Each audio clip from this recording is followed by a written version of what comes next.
Great. Well, we'll go ahead and get started today. Thank you all for being here today. I'm going to introduce our two wonderful speakers today that will be talking about what are your students worried about, how to empathize and empower. Today we have Mary Norman and Lisa Lowe, and they are going to share with us some information on how to do these things. And we're really grateful to have them do this. We are recording, just so people know, and I'm going to hand it over to y'all now. Thank you so much, Erica. I really appreciate it. So as Lisa is just pulling open our slides, I wanted to just first start off and let you know that as we've done this presentation and we've gotten to the end of it a couple of times, we've had discussions about faculty burnout. And so I just wanted to really start off by saying that this presentation is not designed to convince you that you need to take on all of the problems of your students. This is a way to really help you facilitate empathy in your classroom and how to shift the majority of the ownership of the problems to your students as much as possible and in the kindest way. And then really help you to fine tune and to locate students who may need a little bit more of your attention or effort. So this is called What Are Your Students Worried About? How to Empathize and Empower. And Lisa, I'll let her introduce herself. Hi, I am Lisa Lowe. I am an associate professor of practice in the College of Media and Communication, teaching in the public relations department and also teach some graduate courses. I'm a professor of practice, so the emphasis is on teaching for me. My course or my contract is 30% service and 70% teaching. And I have really grown to have quite a passion for facilitating learning, teaching and learning in the classroom and sharing the knowledge whenever I can. So I'm delighted to be here. And I'm Mary Norman, and I'm also an assistant professor of practice in public relations. And then I am the coordinator for the college-wide master's programs in the COM-C. Okay, so we're going to talk to you a little bit about the plan for our time during this hour. We've already pretty much gone through the introduction, but we are going to talk through the 3-column activity. And this is kind of the magic thing that you can take into your classroom. You're going to learn how to do this today. If you have a class this evening or this afternoon, you could take it straight into there. But more than likely, you might be able to use this the remainder of this week. And then we actually conducted some research with using this 3-column activity that we're going to tell you about. So I'm going to run through some of those findings of what your students actually are worried about, or maybe they're not your students, but some of them probably are, and some of them are mine. And then also ways in which you can implement more empathy in your classroom setting. Okay, so the 3-column activity, this was published in the Chronicle of Higher Ed, and it was in the faculty focus in May of 2020. So I'll let you go back in your mind to what all was going on in May 2020 and how this came about as an area of interest for our team is that Lisa just forwarded this email to a small group of professors of practice and just said, hey, I read this, I thought it was really interesting. And I immediately wrote back and said, this is really what's keeping me up at night is I don't know what problems my students are having. I don't know which of my students are scared, which don't have toilet paper, which are feeling overwhelmed by my class. And so I think there might be something here that I immediately want to implement in my class, but maybe we could talk about a project going forward. And this 3-column activity is something that is used by Mirsaleh-Kohan. And she's been using this pre-pandemic. It's something that she uses in her physics class because she finds that a lot of students struggle with her class and they struggle with the topic. They find it difficult and hard. And so she uses this 3-column activity as a way to identify problems that her students are experiencing both within her classroom and outside of her classroom. And it starts off with list out 1 to 3 problems. What is keeping you awake at night?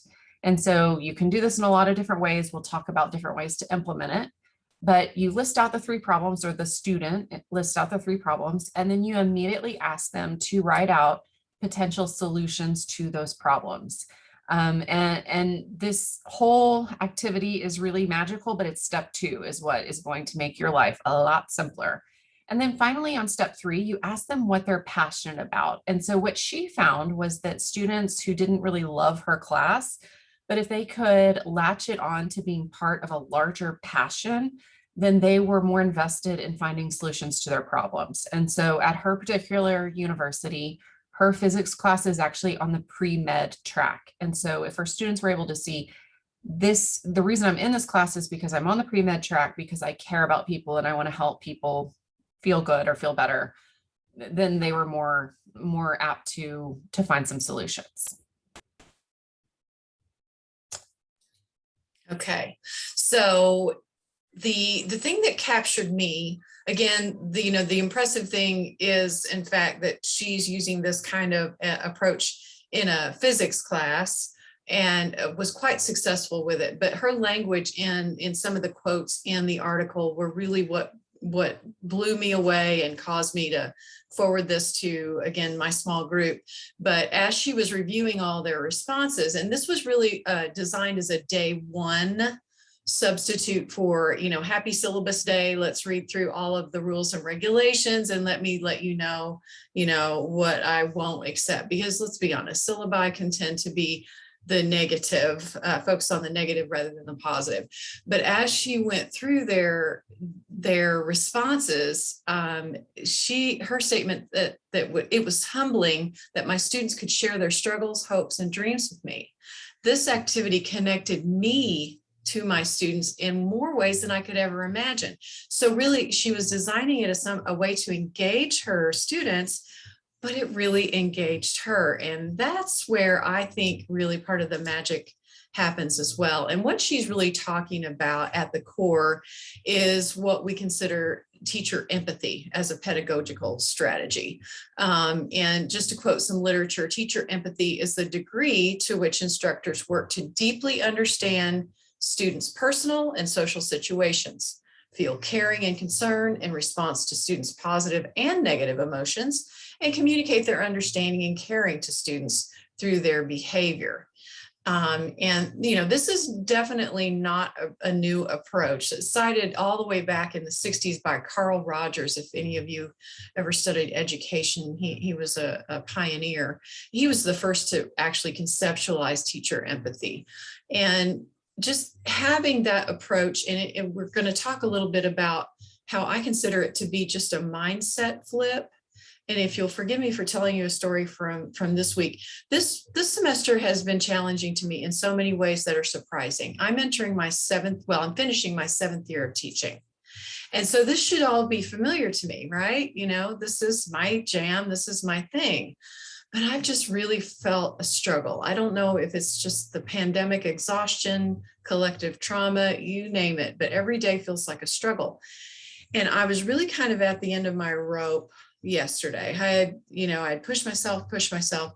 And then I literally channeled what we're teaching you today in how can I approach all these student emails, all these concerns, and put on my empathy cap, if you will, and approach it that way rather than this is such a bothersome thing for me to do. I don't have time to answer these emails. And it really does work. And we're going to show you how. So now it's your turn. We have put together a Jamboard. If you've never, let me stop sharing. If you've never used a Jamboard, it's completely anonymous. You don't have to worry about revealing anything about yourself. In fact, I would really like it if you would be completely honest and put it in the chat. If I can get back to it. Who's driving this bus? Okay, here we go. So if you'll go, there are 3 boards that you should be able to access at this link. And we'd like for you to we're just going to do a quick brainstorm just like we would in the classroom. The first board is problems, the second board is solutions, and the third board is passions. And so if you could take a moment to add yours on the left-hand side of the navigation, you can add a Post-it note. It's the 4th icon down on the left. You could add a picture if you're feeling fun. You could draw, you can add a text box. So have fun.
And when you're done identifying things that keep you awake at night, and remember, this can be personal inside and outside of the classroom. You can click the next frame at the top and think about solutions.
Okay, we'll give everybody just a couple more minutes. Don't forget to think about your passions. What really drives you?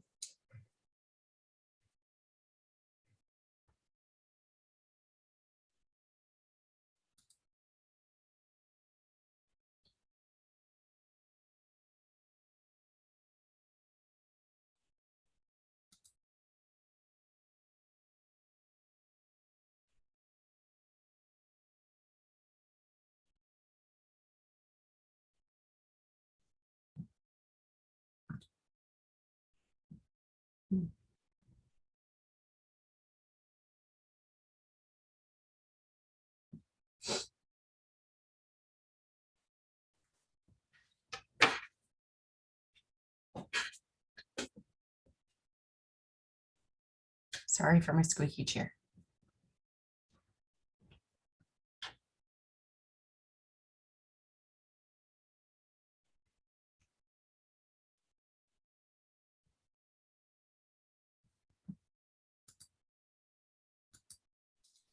Okay, well, while you're finishing up with your passions, don't go any further because we've got a couple of slides we're going to circle back to at the end, or I guess jams, not slides. Let me get back into the presentation. Scoot. Sorry, guys. It's hard to get all the windows straight. Okay, so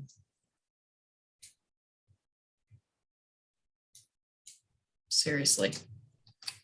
Yeah, too many things going on here. Okay, so let's talk a little bit about the research trajectory. We already explained how, where the genesis began. It was just a simple article from Faculty Focus published by the Chronicle of Higher Education.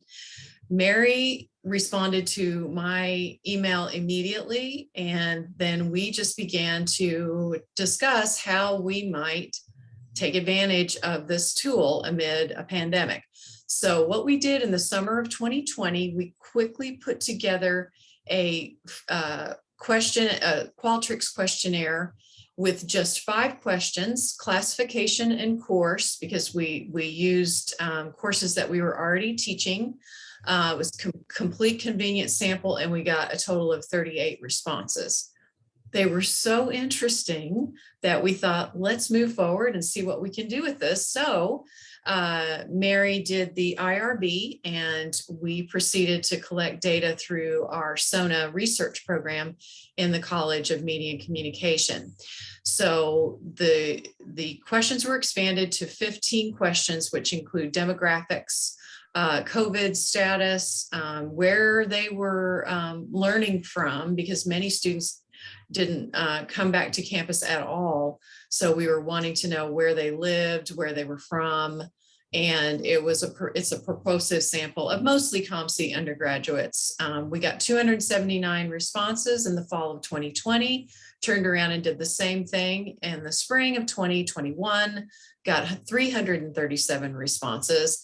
And as of yesterday, I believe we are about, it was 292 last week, and I think we've added about 100. So it looks like we're going to get even more this semester, and that's kind of our trajectory. And we are still knee deep in analysis, but I'm going to let Mary take you through some of the highlights of the results. Thank you. So I'm going to go over a little bit of the data. I'm going to really try not to bore you, but I think that part of the reason that you're here is you're wondering really, what are my students worried about? And so I just want to also say thank you so much for participating in the Jamboard. I know that sometimes it's hard to take that moment to be vulnerable and write down things that are feeling like problems for you right now. I do want to let you know that a lot of what was written down, what I saw as we were going through it, really map on to what your students are feeling like are problems. So hopefully you were able to identify some solutions. And if you weren't, then we can of course talk with you about other resources on campus that might be able to provide some more support in that area. So the fall 2020 problem themes and frequencies, I'm going to talk through really the big ones.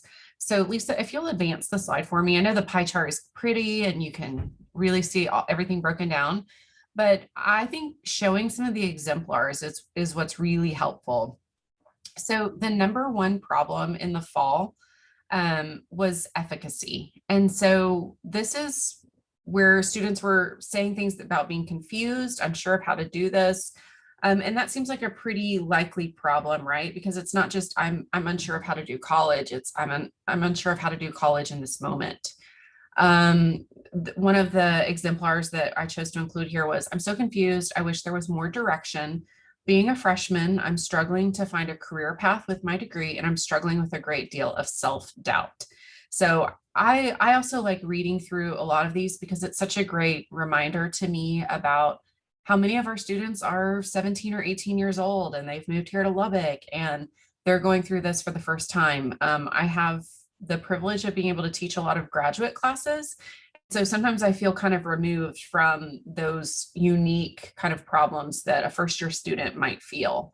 And I did want to point out that we actually coded individual statements. So while our sample size was 273, because our participants were able to submit 1 to 3 problems, we actually had 423 unique statements. And this batch of data from fall 2020, we went through 3 coders and we went through 3 separate times.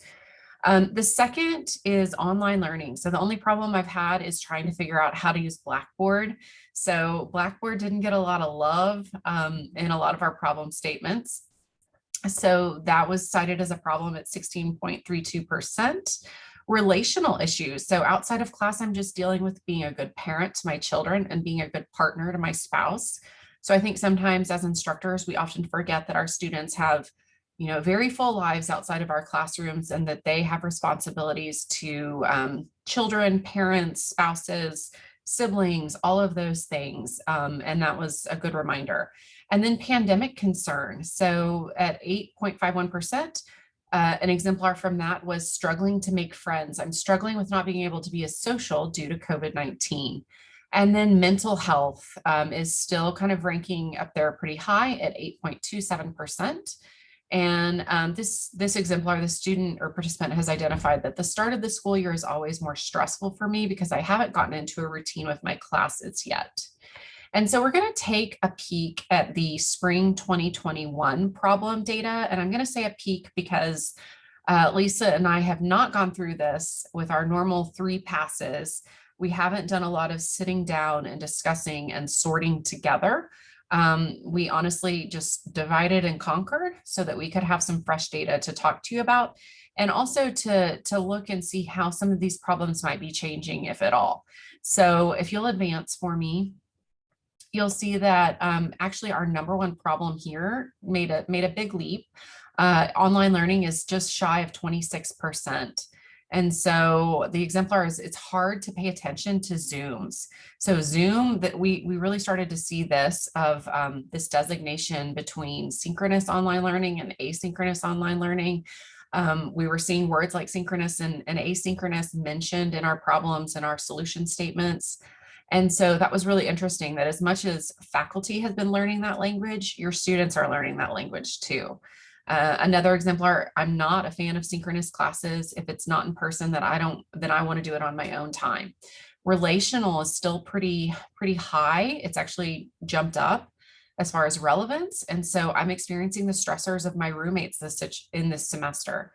And so I think that we saw some relational changes due to distance or wanting to be safe because of social distancing and things like that. What was hard and troubling to read was oftentimes how lonely some of these participants are and how much they're looking for that. Efficacy is still there, unsure of how to do this. Motivation is something that we saw kind of an uptick in mention. Pandemic concern. So we had a specific code for this. And so this centered around, not wanting to be exposed, not wanting to expose other people, mask wearing, social distancing, vaccination, you name it. That is there and prevalent. And then finally, instructor. So unfortunately, I don't know who this participant's poor Chem lab professor is, but they're not very fond of them and they find them to be lazy. But instructors are in some ways seen as a problem. And I will say that in reading through these problems, they're not all negative, but some of the problems with instructors were, my instructor is older. They don't know how to do this. They don't know how to teach with this technology. They don't know how to teach in Zoom, but they still identified the instructor as the problem, not that it's because of the pandemic or the modality necessarily. So let's look at solutions. So solutions back from fall 2020, there's our pretty pie chart, but let's go ahead and look at the table. So our, thank you. That's okay. So our top solutions, the first one is organization. And so they really kind of jump onto this. This is what I call I'll get a planner solution. You would not believe how many of them identified, I need a planner and I don't have a planner. And so, or deciding that they're going to take some time to write things down for the day or for the week. And that plan is what's really going to change things for them. Efficacy. So this was what we kind of labeled the I can, where as a problem statement, it's, I don't know how to do this. I can't do this. But with efficacy was this kind of like digging deep. I can do this. I can just get through this. I can find a way. And also kind of demonstrating a willingness there. They also see instructors as a potential solution with 7.8%. This was back from fall. And the exemplar here is attending my professor's office hours. I can email my TAs. I can be proactive. So they are seeking instructors as a potential solution. And then finally, learning. So this was taking learning into their own hands through hiring a tutor, studying more, improving study habits. Even location was mentioned a lot. So this exemplar, dedicating more time to studying at the library. So let's take a peek at some of the solution themes for spring 2021 and see how they changed. There's a little bit of change, not too much. So organization is still number 1. So finding a way to create a schedule, they still need kind of to buy into that planner. And we're going to talk to you about some ways in which you can kind of help with that here in a little bit, but efficacy is still there. Since I don't have a car, I can probably buy a bike or bring one. This student in their problem statement was talking about how far they have to walk on campus. Instructor is still there, again, working with professors. But I did see a shift because it was almost like the instructor being the solution. However, it was having professors kind of work together or to have agreements about what Blackboard would look like, or decide that they're not going to have us do busy work, but they're still looking to instructors to be a solution. Social support saw an uptick. This was, oh, I'm sorry, I skipped learning. So learning is still there.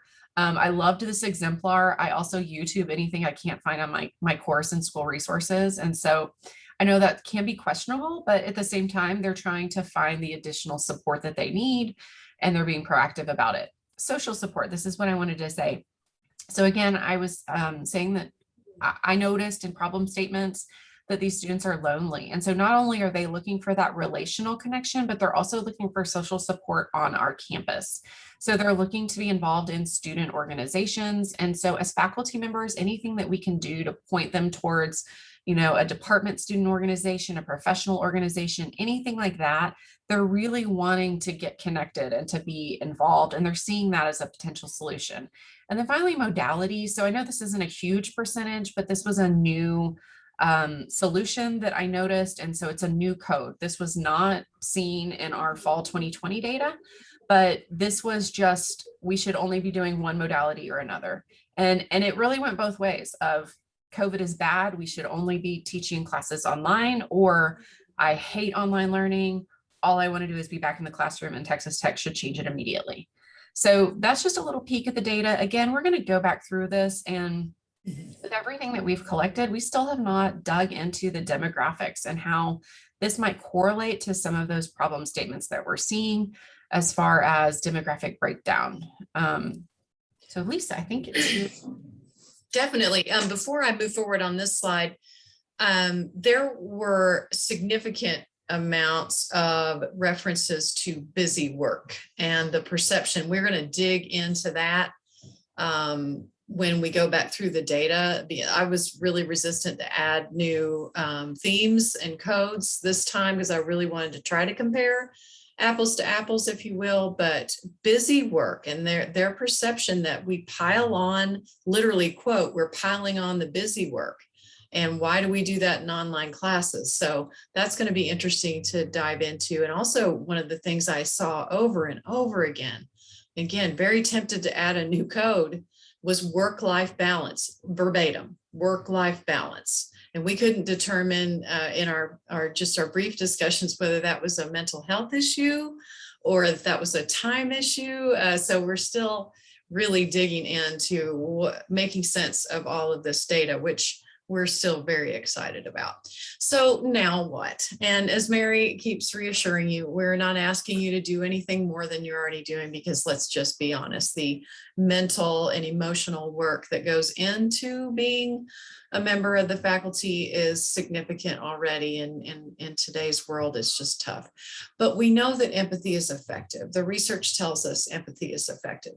And another quote from the literature: in the same way physicians provide better health care when they empathize with their patients, Myers et al. Argue that instructors can provide a better education when they empathize with their students. And empathy empowers, and that's really where we came up with the title of this talk. Is we really think it's empowering both for the students and for you.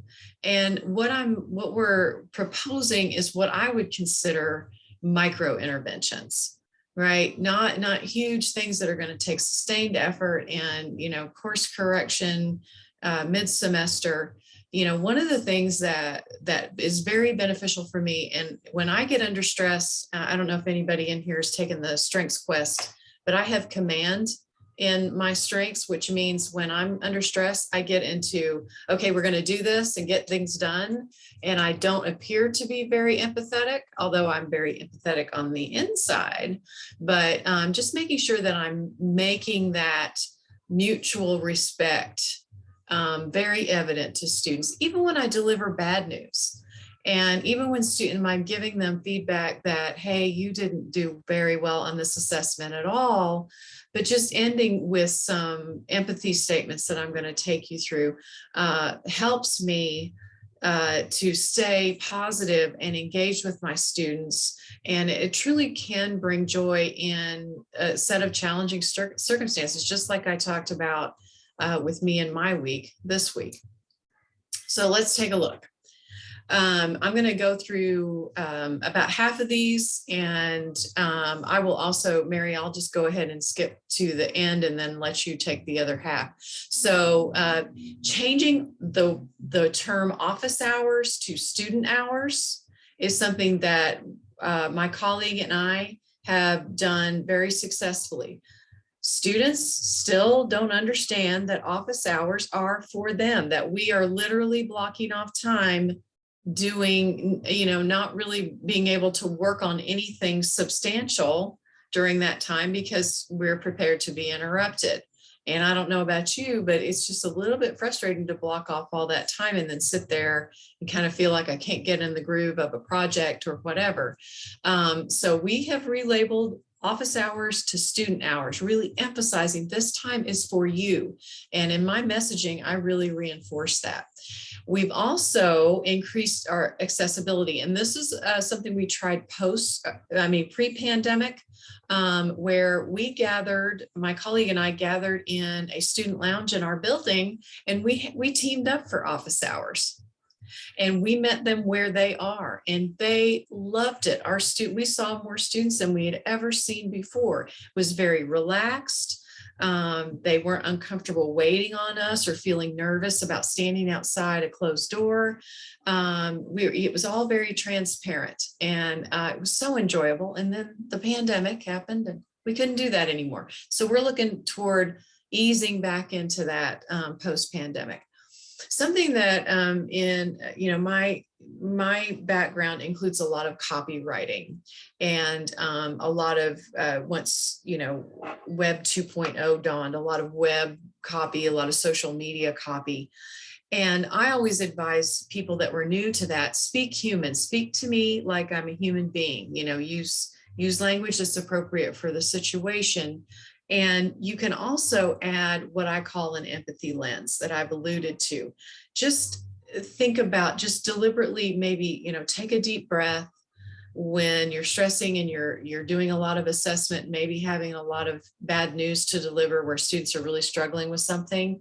Just add that empathy, and it really does bring you back to kind of center. It's a very helpful tool to me. But think about, I don't know if any of you use Instagram or any kind of picture filter. Think of it as kind of your empathy filter, empathy lens, if you will. And then I'm going to skip to number 8 because it's one I added this semester. So one of the things I didn't tell you about is that I'm also a graduate student in the educational psychology program. And so I've been taking graduate courses, and it's been very beneficial for my teaching. Among other things, I have found some really interesting tools that other professors use. And one of my current professors, I'm sharing with his permission, he gave us a checklist of deadlines beyond, okay, here's a planner, get a planner. You're struggling with time management, get a planner. Well, that's one thing that you can model in your classroom. Say, this is something that I struggle with as well, and I bought myself a planner, and here's how I use it. That might be one micro intervention. Another micro intervention that would take some time to develop would be that master checklist. And I literally can check off per date, per assignment, where I am in the curriculum. It's been a wonderful tool for me. So Mary, back to you. I'm getting off of mute. So another thing that takes a little bit of legwork, but you can use it time and time again, is to set up some links to resources that are across the university that you can provide to your students. And it's everything from the University Writing Center to the Wellness Center. You could put the rec kind of classes in there, anything like that. Raider Red's Food Pantry. Also, information on how students can get textbook grants so that that can help offset the cost of textbooks. But I also tell my students, specifically about the University Writing Center, I feel like when I mention that to students, I see them kind of lean back, right? Because they're at the defense of thinking, okay, now my instructor thinks I'm a really bad writer and she wants me to go and spend more time with more people who are going to tell me that I'm a bad writer. So I just tell them my story, which was I loved the University Writing Center. When I was working on my PhD, that's where I went. And so really, you can take the chip off of your shoulder, and everyone should be going and using that resource, whether you are a strong writer or you want to improve your writing. So I think also kind of breaking down for them that we're human too as instructors is really helpful. So I have a link in my Blackboard, and I just use that as a course copy. Every time I set up a new Blackboard shell, I have all of those resources and copy them over so I don't have to reinvent the wheel. And we're going to help you out with that and give you a head start onto some of those resources here in a minute. One of my favorite things to do is to dedicate either a class discussion, whether that be a discussion board, an asynchronous discussion board at Blackboard or in your classroom, or even an actual activity or an assignment in your class to self-care. So my students love this. So what I love to do is look at the syllabus or look at the schedule and kind of figure out when midterms are. And then instead of giving them the typical exam or paper that's due, I give them a self-care assignment. So while they're panicking about all their other tests and everything, for my class, what they have to do is take an hour to do a self-care activity of their choosing. And I give them a couple of ideas, everything from go take your dog for a walk, to meet a friend for coffee, to go get a massage if you can afford to do that, or take a nap. I even give you credit for taking a nap if that's what you need. And then I have them do some sort of a self-reflection journaling assignment. And they're so thankful that someone in their life has actually taken the time to assign them self-care, that they don't feel guilty about the self-care that they're taking in that week. Class dedication, I used this in my class in the spring, and it was really, really successful. It was an undergraduate class. And how this works is I have students sign up for a particular class period. They will send me a slide a couple of hours before class, and I can insert that into my lecture slides for the day. And then I give them a couple of minutes at the beginning of class to dedicate the class to someone who is important to them. And pets do count. And this is such a wonderful way to really hear more about them and their lives outside of your classroom. It helps you increase your empathy for them. I had students last semester who did everything from, famous authors, poets, but all the way down to a baby niece who was born the day of our class. And so we had a, darling newborn picture to ooh and ah over. So those are some of the small changes there. Sorry about that. Oh, you're fine. So the 3-column activity, we can't say enough good things about it. We feel like it really helps to empower and promote self-efficacy and self-determination in your students. That's where the magic happens, right? Because they're able to kind of get their thoughts out on paper, write down their problems, so on and so forth, but then they can figure out and identify their own solutions, right? Of I just need to go buy the planner, or I need to get a different job. This is too demanding for me. And then you can use this information to connect your course to their passion. So just like the original author, she used her physics course to connect to their passion of wanting to help eventual medical students. And I think that what for me in doing this research, what I'm finding, and I'm interested to see what our fall 21 data looks like. What I'm finding is that the problems tend to change, and I think that they'll always change and evolve with our students, but in a lot of ways, the solutions remain the same. And where I feel good about that is that oftentimes they're seeing me as a potential solution, that I can help and I can be a resource to them. Okay, so we're going to circle back to the Jamboard. And I wanted to ask you if you wouldn't mind taking a moment to see if anything that we presented today resonated with you, and maybe think of some ways that you could implement maybe some empathy statements in your communication, in your syllabus for next semester, or whatever, maybe use the 3-column activity. If you could put that on the Jamboard, that would be great. And then we'll take you on through the resources. And hopefully everybody still has the Jamboard link. I can put it back in if you want me to. Hang on.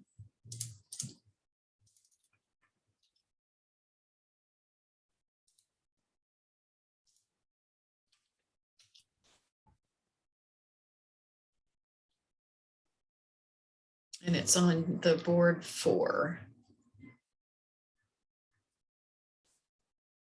And while that 3-column activity was really intended to be a first day of class activity, I found success in using it at midterm as well, just as a check-in, because you'll find that sometimes those problems and stressors are different.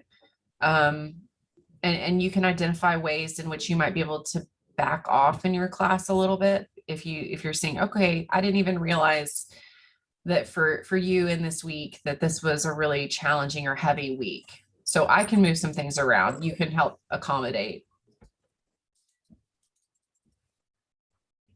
Definitely. While you guys are doing that, I have been dedicating a few minutes of my time each week, if I can. This doesn't always happen, but especially early on in the semester, especially in my online courses, because even, pre or post pandemic, we're still going to have online learning.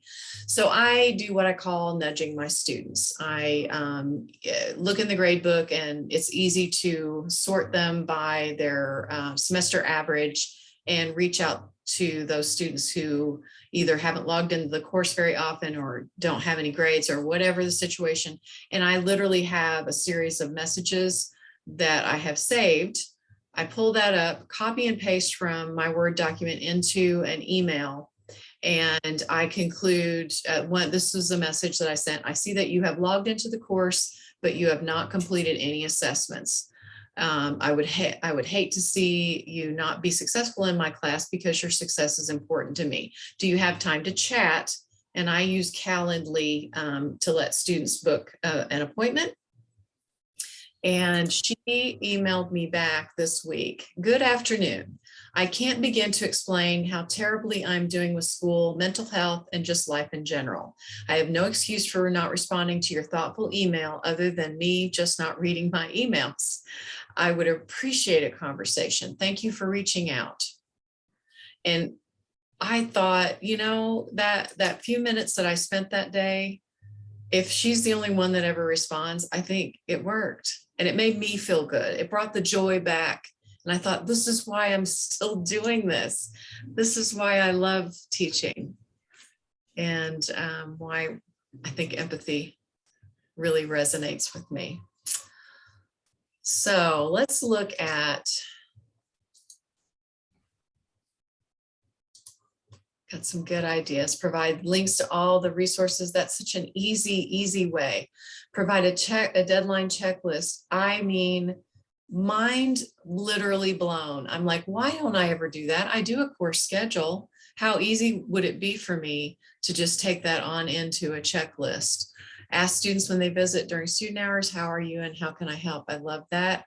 Send student links. Yep, absolutely.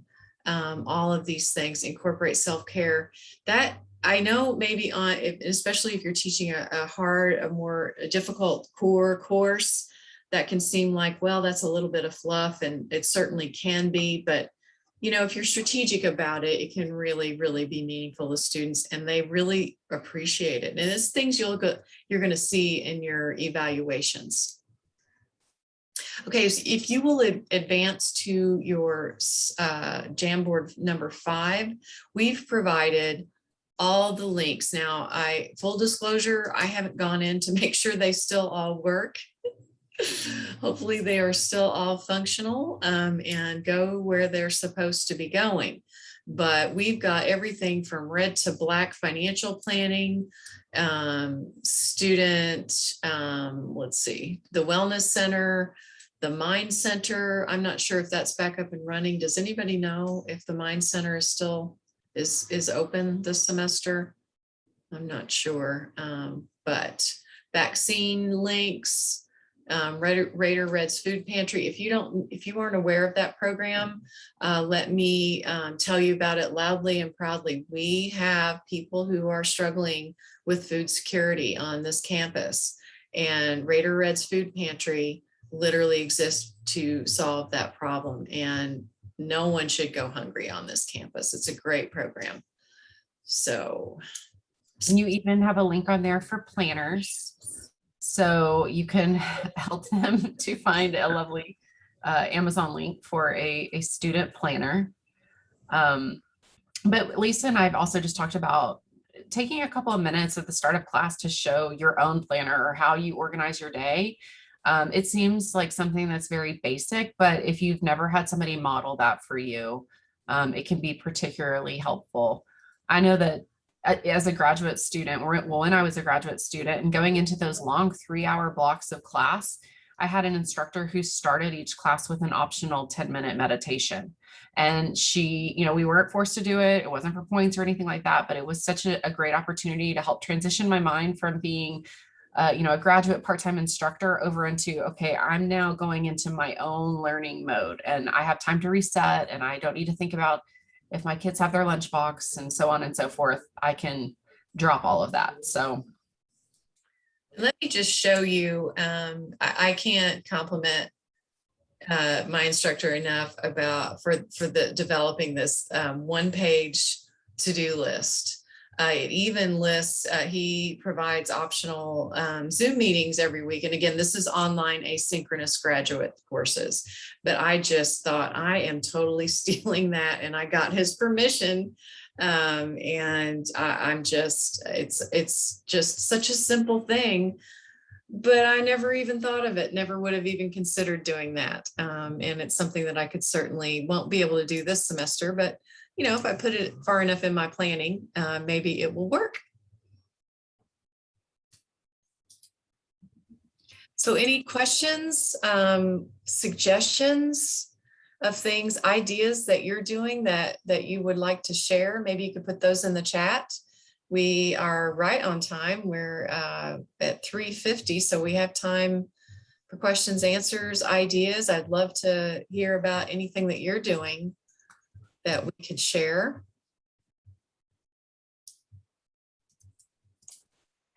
I guess I'll just ask you, I guess, for help. I feel like I do a lot, like I provide class notes. I feel like I do like more than I've ever received, Yeah. And I do teach a weeder class, whatever, but I don't like that at all. Like, I don't like the idea that like, why should it weed anybody out? Like, you're fully capable, so I want them to feel empowered. And yet I might be like a self-fulfilling prophecy, like just being in the class. I think it's hard. I gave a test yesterday and I swear it was just like the homework and the average was failing. And so I'm just like, well, like a part of me was like just mad, because I'm spending all this time. And a part of me was like, like here, like you have the tools, you have everything. I've told you that you have the tools. Like, I'm not lying. I'm not like keeping anything from you. I'm telling you, whatever. Just do it, and get a good job and get out of here and get a better job than the one that is, that is pulling you away from this class. Like the one that, just get out of this.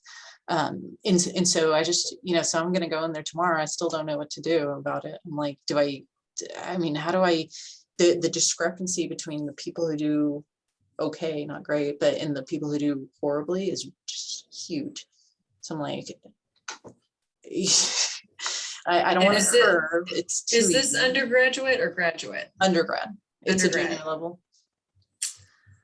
Well, I can't tell you what to do, but one thing that I have done in my undergraduate courses, started doing, and this is only because I'm taking educational psychology classes, I talk to them about metacognition and study habits. And the fact that even though they may be juniors, they may still not have developed effective study habits. Now, they may study And you might be surprised to find that the students who did really poorly spent a lot of quote unquote studying. They just don't have good study habits. One intervention that I have done, and again, this is you providing a resource. You need to take this on you. You know, you can only do so much. And that's also a mindset we have to have. You know, we can't, I can't spoon feed this to you. This is college. So I totally understand that sentiment. But there is a book, it's in my, I think I took it to the office, but it's called Teach Yourself How to Learn. I will put the information into the chat. Give me a minute once I'm finished answering your question, but it's available through our library. You can get an e-copy. Yes, thank you, Mary. It is wonderful, and it helps students understand that their study habits may not be sufficient for different advanced to junior and senior level. Things that they've been able to skate by with may not be serving them now. So I took a chapter, which is, you know, legal for educational purposes. I pulled out a chapter and put it into Blackboard. And I have talked to, I can't tell you how many students, probably a dozen who come to student hours. And I talked to them. You mentioned that memorizing probably isn't a good study habit. What else should I do? And we discuss, you know, previewing the material, testing yourself occasionally on what did you just read, and they've loved it so far. Now, is it going to be effective? I don't know, because the first real test is Friday. So, fingers crossed. But let me back out. I'll let Mary take over if there are any other questions, and I will get you some links here. Well, Thank you. Suzanne, I was also going to say, just starting a conversation with them of even, I don't know if you've given the grades back or not. Have you given their grades back? It was at the teaching. They have their grades. They have their grades. Okay. But maybe asking them, you know, how did you study for this? And just starting that conversation or discussion in the room. If you can't do something like a Jamboard where it's anonymous, but, you know, and then not saying that you need to identify the student who did really, really well in your class, but once that person maybe speaks up and says, I studied with a group, or I made flashcards, or I mean, whatever the case may be, you can just talk about some of those habits, perhaps. Yeah. Okay. Yeah. And you could have an exam. Have you ever tried using an exam wrapper or a test wrapper? That's exactly what she's talking about. It allows students maybe to make up a few points by doing a formal reflection on how they studied. Someone who came to the Burns conference, help me out, Erica. Do you remember whose idea that was? I can't. Is it Sandra McGuire? No, Sandra wrote this book, but was it Peter Fenton? Yes, Peter Did the Felton. exam, did the exam wrapper. Peter Felton, yes. Felton, yes. He talked about doing an exam wrapper, and if you'll put your email into the chat, I can dig for that, and I will also send you, of course, it's copyright protected, only to be used in the classroom. I'll send you the actual PDF of the book chapter that I pulled out of our library. Okay. Thank you so much. Sure. And it is discouraging. Don't get me wrong. I get it. Been there, done that. I may be in your shoes, in your literal seat next week. I hope not, but No, me too, but it happens. Anybody else have anything to share? Problems to solve?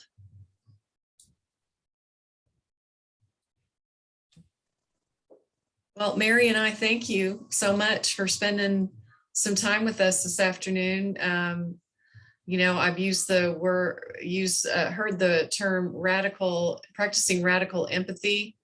You know, maybe it's a time for that, and just putting aside, you know, the usual frustration, and just, you know, maybe give everyone, including yourselves, the benefit of the doubt. I know I'm hardest on me, harder on me than anyone in my life.